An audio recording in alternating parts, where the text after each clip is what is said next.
Hey, what's up, guys? We're Buraka Som Sistema. We're right here in Berlin Music TV. Check us out.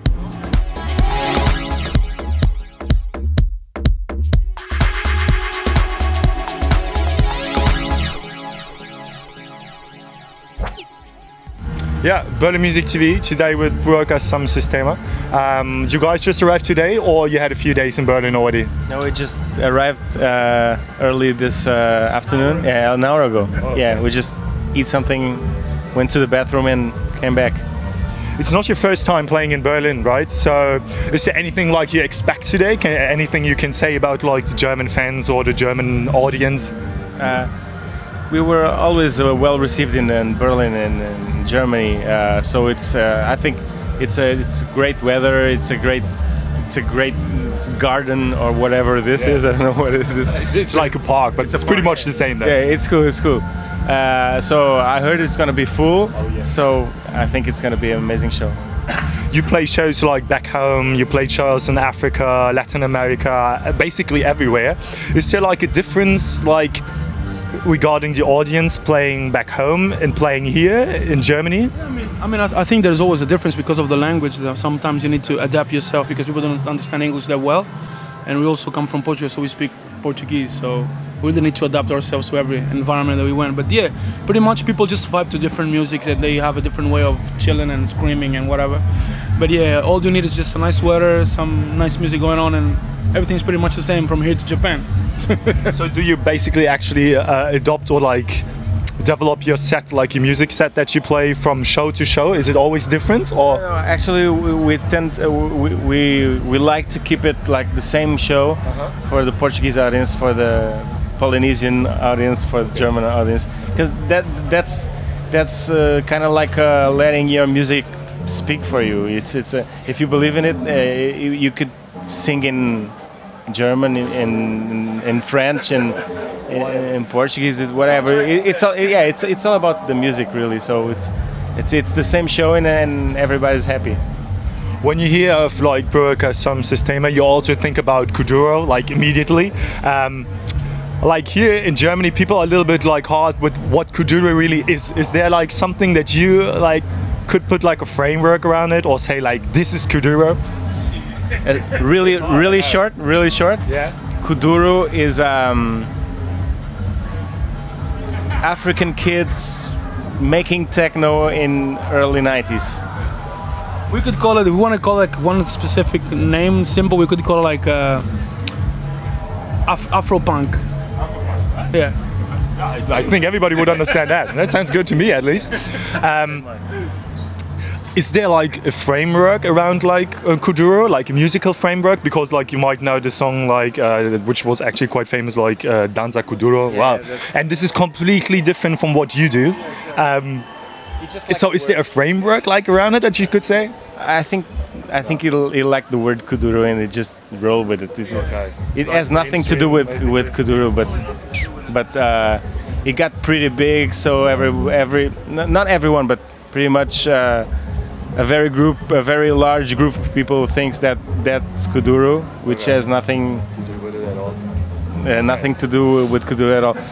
Then again, we're just influenced by it. It's just like our matrix, so we can work on it. But we're not Kuduro as well. So who am I? Really? Like, would you say that you're not Kuduro as well? No, I mean we have like this big mix inside the group. So. Some of us, I'm half Angolan, half Cuban, he's half from Mozambique, half Portuguese, so we pretty much half everything, so we really nothing, we're just Buraka. People tend to think that we're us like the Kuduro ambassadors, something we don't consider ourselves nothing like that. We'd have like, you can find like nice Kuduro in the Angolan universe. I don't think that outside of Angola you can find Kuduro artists doing like what they call proper Kuduro. Yeah, you can try to find like Puto Prata or something. You could listen what is the real Kuduro. And we just think that, you know, it happened, you know, Danza Kuduro is there, you know. It's just a way of seeing things, you know.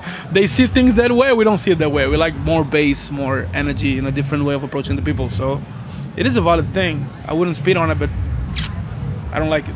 Well, it's up to the audience, I guess. in early interviews you said like you had to adopt the Kuduro style a little bit to the, like, let's say European audience or for the European ears. In how far did you really have to adopt it? Like, did you took stuff out, or was it like hard to adopt it to the European market, let's say it like that? No, just one of the main things when it comes to Kuduro is all about rhythm pattern. They didn't have any melodies on it. It was very different, very hard to find melodies. They just work with samples. Nowadays you can find more kuduros with melodies being played. This is one of the main differences that I think that we brought a little bit to the kuduro game, because we started to do like playing synths on top of things and putting a different bass line.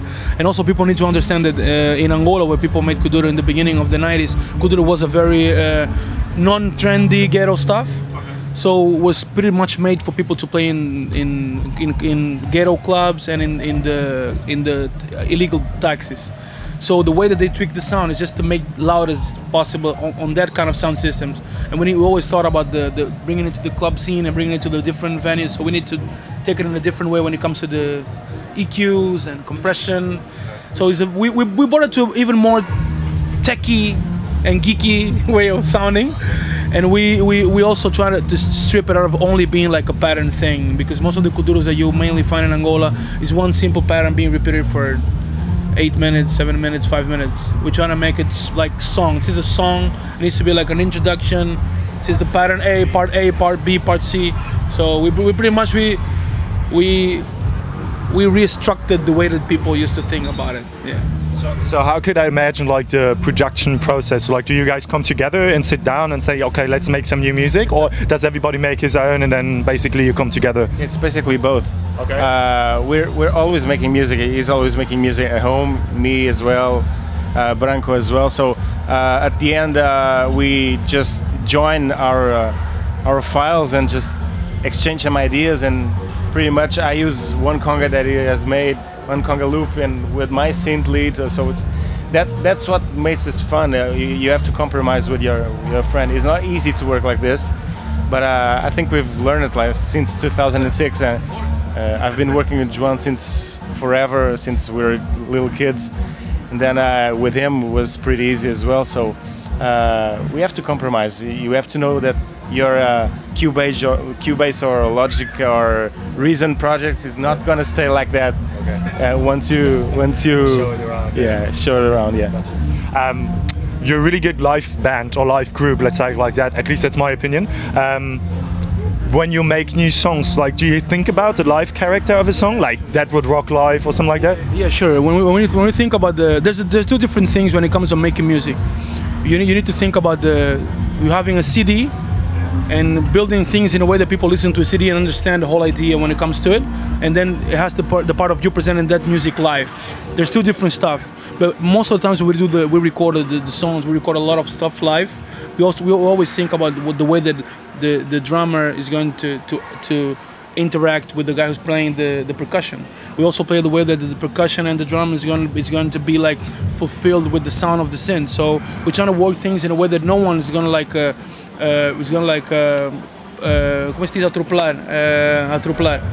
Yeah, it's gonna run over like the other ones' work. And yeah, we're trying to bring things live in a way that is simple for people to understand, and at the same way it's very energetic. The way people think most of the time that the live set works, and that's why we always do the same set in every place that we perform, because we have this energy void that we're trying to shed to people.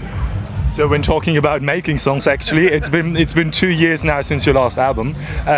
So when could we expect like a new one coming up? Actually, it's coming out.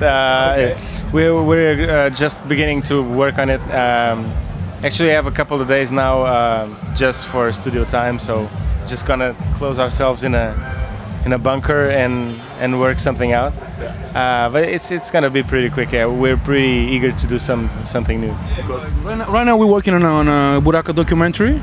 We're working on we've been filming since 2006. A lot of stuff that is going on, and we're trying to work and show to people how exactly we do music, how exactly we find the things, how exactly we got to this kind of different rhythms, and how much the internet has like a big thing when it comes to the way that we do music, and how much the way that we produce alone also bring like a big stuff to the game that we do when we're as a team. So yeah, we're gonna do this documentary that's gonna be releasing like real soon, and after that is coming the album. But right now we're working also in some new different BPMs, and usually BPM when it comes to Kuduro, we're working with we brought this new thing called Zouk bass. It's like it works around the 90 BPM, 85, 80 BPM, so it's a little bit slower, sexy thing, a little bit more like almost dance-holic, making love while you're dancing. So yeah, we're trying to approach a different kind of stuff so we can bring something new to the game, not like just being stuck to one simple thing. So pretty much, as you can see, this is what Buraka is. Everyone listens to different stuff, so everyone, when we sit in the studio, we're just like fighting and shit to something come out. I just saw on Facebook like you have so many gigs to play actually. Do you find the time actually to make some music, like, or do like your private life suffers from it basically? Actually, I don't think it does. We're always making music. So like 99% is shit. So I think everyone who creates stuff is like that. I mean, so the computer is always open in my house at least. And sometimes I'm washing dishes and I remember something and I'll just go there and just put the idea on. So it doesn't suffer because we just love what we do, and the people that are with us, like our girlfriends and wives, they know what to expect. I mean, they know us. They know how it works. So yeah, I mean, there's also like a big thing. We've been doing the same way and working the same way since 2006. So 6 years in a row, we know how it is. We need to fit in the middle of the things, how to make things work. And yeah, we're here. We're still here.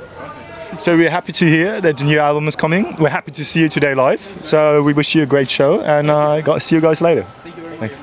Ja, das war Musique TV, heute mit Buraka Som Sistema live bei der Fête de la Musique, Red Bull Bühne. Wenn ihr mehr über die Jungs erfahren wollt, dann geht einfach auf www.burlemusic.tv.